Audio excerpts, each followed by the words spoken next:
Hello Mark, my name is Vivian, and I'm number 24. I'm a freshman. This is a speech from Foer, Feats of Memory Anyone Can Do. I'd like to invite you to close your eyes. Imagine yourself standing outside the front door of your home. I'd like you to notice the color of the door, the material that it's made out of. Now visualize a pack of overweight nudists on bicycles. Laughter. They are competing in a naked bicycle race, and they are headed straight for your front door. I need you to actually see this. They are pedaling really hard, they are sweaty, they're bouncing around a lot, and they crash straight into the front door of your home. Bicycles fly everywhere. Wheels roll past you. Spokes end up in awkward places. Step over the threshold of your door into your foyer, your hallway, whatever's on the other side, and appreciate the quality of the light. The light is shining down on Cookie Monster. Cookie Monster is waving at you from his perch on top of a tame horse. It's a talking horse. You can practically feel his blue fur tickling your nose. You can smell the oatmeal raisin cookie that he's about to shovel into his mouth.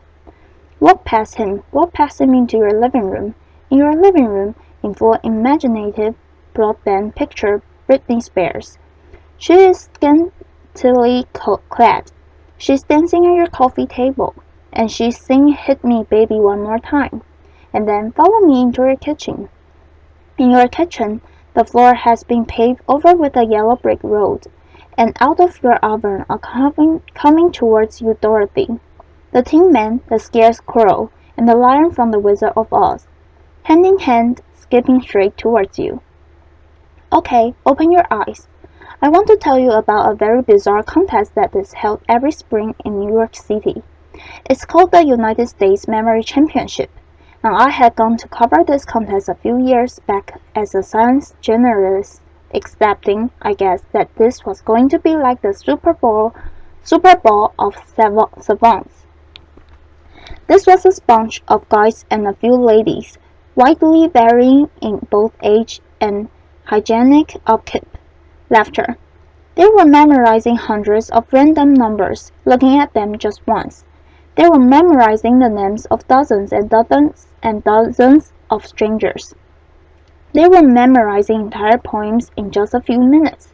They were competing to see who could memorize the order of a shuffle pack of playing cards the bestest. I was like, this is unbelievable. These people must be freaks of nature. I started talking to a few of the competitors. This is a guy called Ed Cook, who had come over from England, where he had one of the best trained memories, and I said to him, Ed, when did you realize that you were a savant? And Ed was like, I'm not a savant.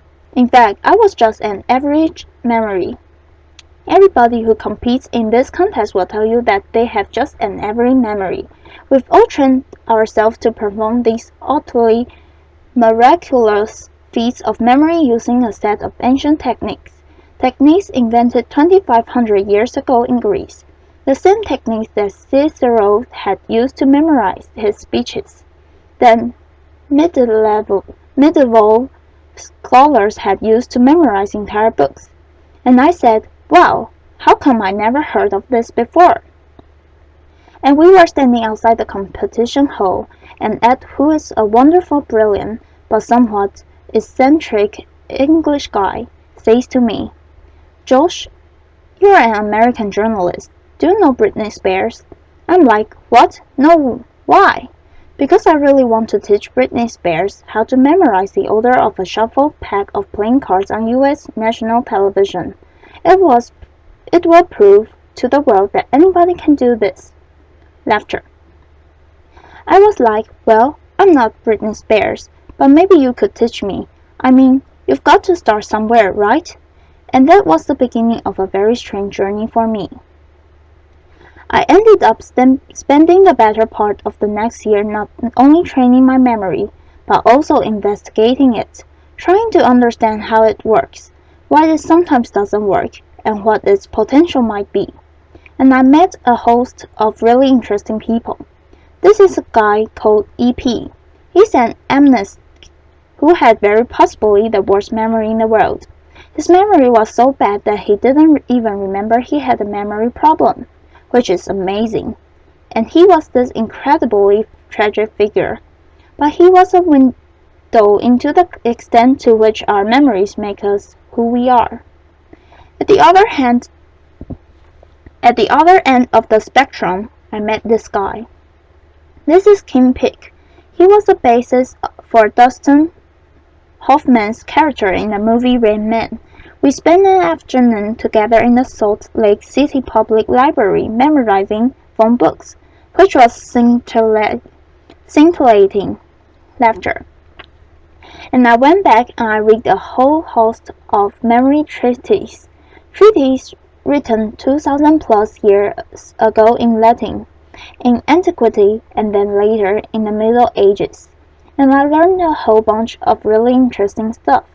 One of the really interesting things that I learned is that once upon a time, this idea of having a trained, disciplined, cultivated memory was not nearly so alien as it would seem to us to be today. Once upon a time, people invested in their memories in laboriously furnishing their minds. Over the last few millennia, we invented a series of technologies, from the alphabet to the scroll to the codex, the printing press, photography, the computer, the smartphone, that have made it progressively easier and easier for us to externalize our memories, for us to essentially outsource this fundamental human capacity. These technologies have made our modern world possible, but they've also changed us. They've changed us culturally, and I would argue that they've changed us cognitively. Having little need to remember anymore. It sometimes seems like we've forgotten how. One of the last places on earth where you still find people passionate about this idea of a trained, disciplined, cultivated memory is at this totally singular memory contest. It's actually not that singular. There are contests held all over the world, and I was fascinated. I wanted to know, how do these guys do it? A few years back, a group of researchers at University College London brought a bunch of memory champions into the lab. They wanted to know, do these guys have brains that are somehow structurally, anatomically different from the rest of us? The answer was no. Are they smarter than the rest of us? They gave them a bunch of cognitive tests, and the answer was not really. There was, however, one really interesting and telling difference between the brains of the memory champions and the control subjects that they were comparing them to. When they put these guys in an MRI machine, scanned their brains while they were memorizing numbers and people's faces and pictures of snowflakes, they found that the memory champions were lighting up different parts of the brain than everyone else. Of note, they seem to be using a part of the brain that's involved in special memory and navigation. Why? And is there something that the rest of us can learn from this? The sport of competitive memorizing is driven by a kind of arms race where every year somebody comes up with a new way to remember more stuff more quickly, and then the rest of the field has to play catch-up. This is my friend Ben Pridmore, 3-time world memory champion. On his desk in front of him are 36 shuffle packs of playing cards that he is about to try to memorize in 1 hour, using a technique that he invented and he alone has mastered.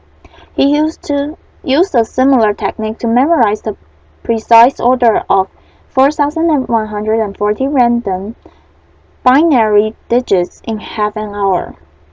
Laughter.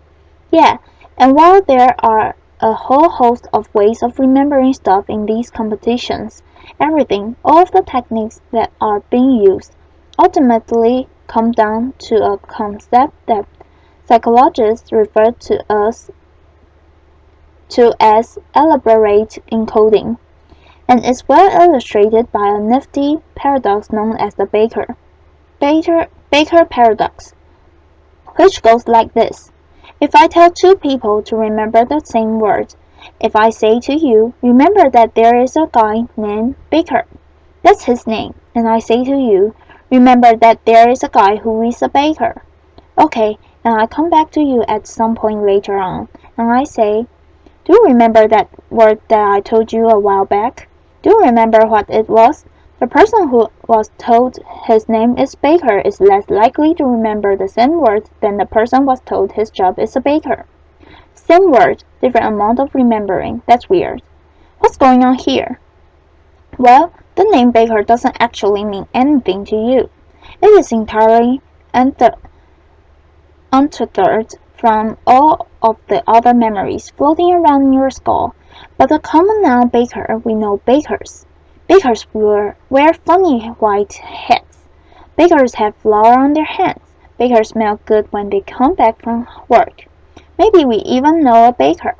And when we first hear that word, we start putting these associational hooks into it that make it easier to fish it back out at some later date. The entire art of what is going on in these memory contests and the entire art of remembering stuff better in everyday life is figuring out ways to transform capital B bakers into lowercase b bakers, to take information that is lacking in context, insignificance, in meaning, and transform it in some way, so that it becomes meaningful in the light of all the other things that you have in your mind. One of the more elaborate techniques for doing this dates back 2,500 years to ancient Greece. It came to be known as the memory palace. The story behind its creation goes like this. There was a poet called Simonides who was attending a banquet.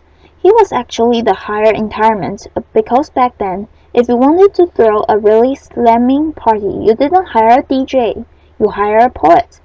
And he stands up, delivers his poem from memory, walks out the door, and at the moment he does, the banquet hall collapses, kills everybody inside.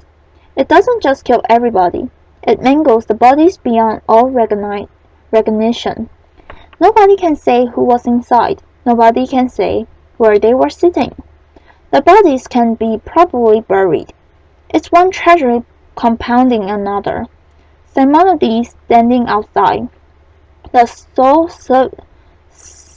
survivor amid the wreckage, closes his eyes and has this realization, which is that in his mind's eye, he can see where each of the guests at the banquet had been sitting, and he takes the relatives by the hand and guides them each to their loved ones amid the wreckage. What Simonides figured out at that moment is something that I think we all kind of intuitively know, which is that as bad as we are at remembering names and phone numbers and word-for-word instructions from our colleagues, we have really exceptional visual and spatial memories. If I ask you to recount the first 10 words of the story that I just told you about Simonides, chances are you would have a tough time with it. But I will wager that if I ask you to recall who is sitting on top of a talking tin horse in your foyer right now, you will be able to see that. The idea behind the memory palace is to create this imagined edifice in your mind's eyes and populate it with images of the things that you want to remember. The crazier, weirder, more bizarre, funnier, raunchier, stinkier the image is, the more unforgettable it's likely to be. This is advice that goes back 2,000 plus years to the earliest Latin memory treatises. So how does this work? Let's say that you've been invited to TED Center stage to give a speech, and you want to do it from memory. and you want to do it the way that Cicero would have done it if he had been invited to TEDx Rome 2,000 years ago. Laughter. What you might do is picture yourself at the front door of your house, and you come up with some sort of crazy, ridiculous, unforgettable image to remind you that the first thing you want to talk about is this totally bizarre contest. Laughter. And then you go inside your house and you will see an image of Cookie Monster on top of Mr. Ed. And that would remind you that you will want to then introduce your friend Ed Cook. And then you see an image of Britney Spears to remind you of this funny anecdote you want to tell. And you go into your kitchen, and the fourth topic you were going to talk about was this strange journey that you went on for a year, and you'd have some friends to help you remember that. This is how Rome orators memorize their speeches. Not word for word, which is just going to screw you up, but topic for topic. In fact, the phrase topic sentence that comes from the Greek word topos, which means place. That's a vestige of when people used to think about oratory and rhetoric in these sorts of special terms. Thus, phrase in the first place, that's like in the first place of your memory palace. I thought this was just fascinating, and I got really into it. And I went to a few more of these memory contests, and I had this notion that I might write something longer about this subculture of competitive memorizers. But there was a problem. The problem was that a memory contest is a pathologically boring event. Laughter. Truly, it is like a bunch of people sitting around taking the SATs. I mean, the most dramatic it gets is when somebody starts messaging their tempos. And I'm a journalist. I need something to write about. I know that there's incredible stuff happening in these people's minds, but I don't have access to it. And I realized if I was going to tell the story, I needed to walk in their shoes to a little bit.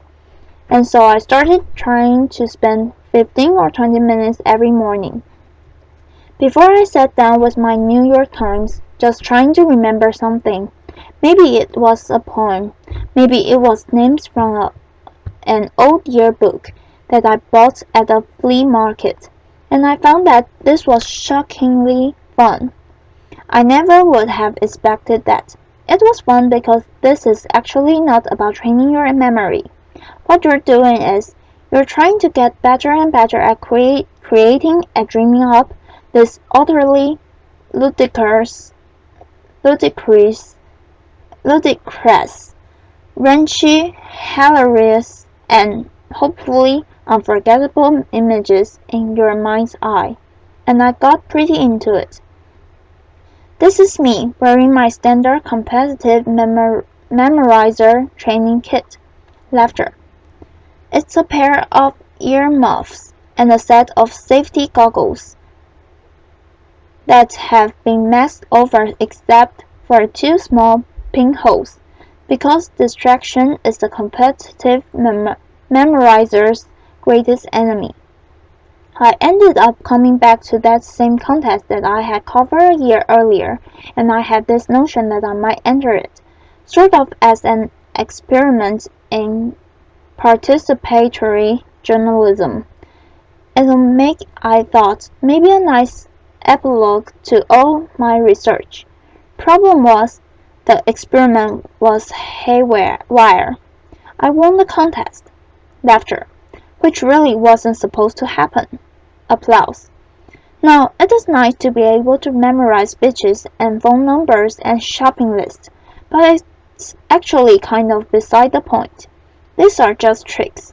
They work because they're based on some pretty basic principles about how our brains work, and you don't have to be building memory palaces or memorizing packs of playing cards to benefit from a little bit of insight about how your mind works.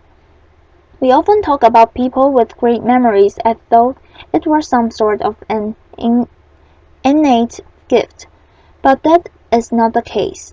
Great memories are learned. At the most basic level, we remember when we pay attention. We remember when we are deeply engaged. We remember when we are able to take a piece of information and experience and figure out why it is meaningful to us, why it is significant, why it's colorful. When we're able to transform it in some way that makes sense in the light of all of the other things floating around in our minds. When we are able to transform bakers into bakers. The memory palace, these memory techniques, they are just shortcuts. In fact, they are not even really shortcuts. They work because they make you work. They force a kind of depth of processing, a kind of mindfulness that most of us don't normally walk around exercising, but there actually are no shortcuts. This is how stuff is made memorable, and I think if there's one thing that I want to leave you with, it's what E.P., the amnest who couldn't even remember he had a memory problem, left me with, which is the notion that our lives are the sum of our memories. How much are we willing to lose from our already short lives? But by losing ourselves in our Blackberries, our iPhones, by not paying attention to the human being across from us who is talking with us, by being so lazy that we're not willing to process deeply. I learned firsthand that there are incredible memory capacities latent in all of us. But if you want to live a memorable life, you have to be the kind of person who remembers to remember. Thank you. Applause.